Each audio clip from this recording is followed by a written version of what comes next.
হুজুর আসসালামু আলাইকুম। ওয়ালাইকুম আসসালাম রাহমাতুল্লাহ। অনেক মুসল্লিগণের প্রাণের দাবি, কোরআন হাদিস মোতাবেক উত্তর দিলে খুশি হব। আরে এটার প্রিন্ট করে নিয়ে আসছে, অনেক প্ল্যান প্রোগ্রাম করে প্রশ্ন করছে। এটা প্রশ্ন নাম্বার 1, প্রজেক্টরের মাধ্যমে বক্তাগণের চেহারা দেখে মহিলাদের ওয়াজ শোনা জায়েজ আছে কিনা?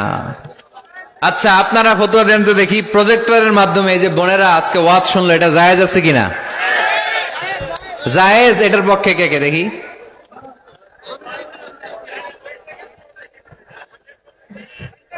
হাত নামান। জায়েজ নাই, এর পক্ষে কে কে দেখি? হাত নামান।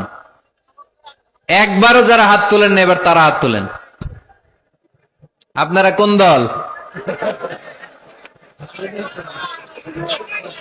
আমরা জানি না দল না সুবিধাবাদ।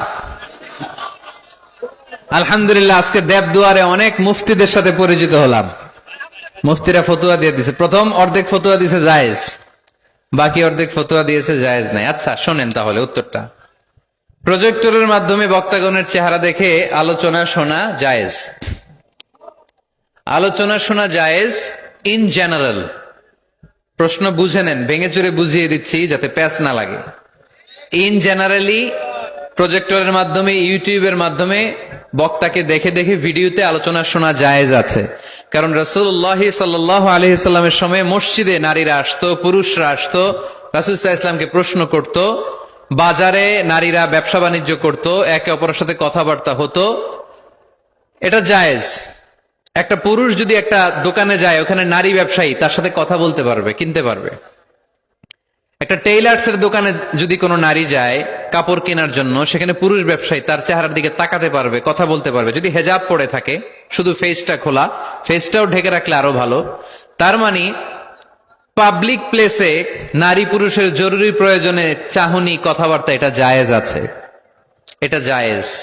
তাহলে প্রজেক্টরের মাধ্যমে বক্তাগণের চেহারা দেখে মাহফিল দেখা, এটা জায়েজ। সমস্যা কোথায়? সমস্যা হচ্ছে কোন নারী যদি কোনো বক্তার চেহারা দেখে অন্য কিছু ফিল করে, সে যদি তার প্রতি আসক্ত হয়, শুধু ওই মহিলার জন্য না জায়েজ। ওই মহিলা ভিডিও দেখতে পারবে না, ওই মহিলা অডিও শুনবে, ওই বক্তার অডিও আলোচনা শুনবে। বক্তার দিকে তাকিয়ে তাকিয়ে বক্তার কথা শুনতে শুনতে যদি বক্তার প্রেমে পড়ে যায়, তাহলে ঝামেলা আছে না নাই?